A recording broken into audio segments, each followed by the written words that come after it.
हरे कृष्णा। प्रिय भक्तों, कल बड़ा विशेष दिवस था, गुरु पूर्णिमा। गुरु कितने महत्वपूर्ण है ये स्वयं भगवान ने अपने जीवन से हमें बताया।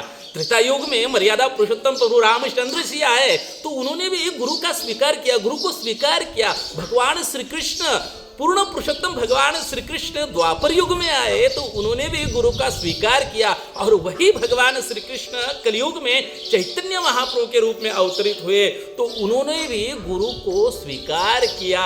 और स्वयं भगवान श्री कृष्ण अर्जुन के माध्यम से हमें भगवद गीता में बताते हैं, तत्विधि प्रणिपातेन परिप्रश्नेन सेवया उपदेक्षन्ति ते ज्ञानम ज्ञानिना तत्वदर्शिना, कि हे अर्जुन, आपको गुरु के पास जाना चाहिए और जाकर क्या प्रणिपातेन, तत्विधि प्रणिपातेन, उनके सामने जाकर, उनके पास जाकर उनको साष्टांग दंडवत प्रणाम करना चाहिए। और क्या करना चाहिए? परिप्रश्नेन सेवया, मतलब उनके पास जाकर बड़ी नम्रता से जिज्ञासा करनी चाहिए कि मैं कौन हूँ, भगवान कौन है, मैं इस संसार में क्यों आया हूँ, मैं तो जीवन भर प्रयास कर रहा हूँ सुख शांति प्राप्ति के लिए, तो मेरे जीवन में तो बहुत सारी विपदाएं आ रही है, क्यों आ रही है, मेरा कर्तव्य क्या है? परिप्रश्नेन, ऐसे जिज्ञासा करनी चाहिए और सेवया, उनकी सेवा करनी चाहिए। और जब इस प्रकार से सेवा करेंगे तो गुरु हमें भगवान की तरफ जाने का रास्ता दिखाएंगे, भगवान की कैसे प्राप्ति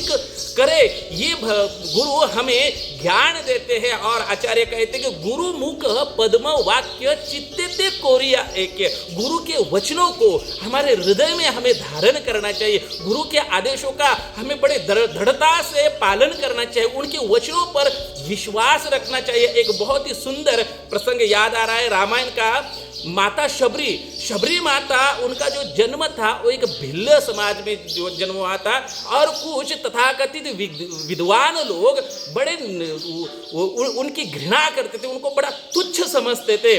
पर उनके गुरु ने उनको कहा कि हे पुत्री, हे शबरी, एक दिन इस आश्रम में प्रभु आएंगे और आपके ऊपर कृपा करेंगे, आप बड़ी निष्ठा से, दृढ़ता से उनके यहाँ पर टिक कर रहकर क्या करो, सेवा करो। एक दिन निश्चित रूप से प्रभु रामचंद्र जी आए, और जब ये वचन शबरी माता ने सुने तो उनके शब्दों पर, उनके वचनों पर विश्वास रखकर, श्रद्धा रखकर वही शबरी माता वहां पर सेवा करने लगी। दिनों बीत गए, महीनों बीत गए, सालों बीत गए, और एक दिन ऐसे आया कि साक्षात भगवान प्रभु रामचंद्र जी लक्ष्मण सहित शबरी माता के कुटिया में आए। और आए तो क्या, उनकी सेवा, क्या सेवा स्वीकार की? उनके झूठे बेर उन्होंने खाए। लक्ष्मण जी कहते कि प्रभु ये झूठे बेर है। प्रभु रामचंद्र जी कहते हैं वो छोड़ो, बड़े मीठे हैं, आप भी इसको खा सकते हो, अब भी इससे ग्रहण करो।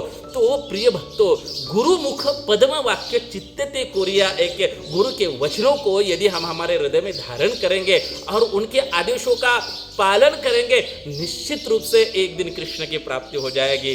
तो कृपा कर सब लोग हमारे लिए, आपके लिए, स्वयं के लिए, सबके लिए प्रार्थना कीजिए और गुरु के वचनों पर विश्वास रखकर उनकी सेवा कीजिए। हरे कृष्णा।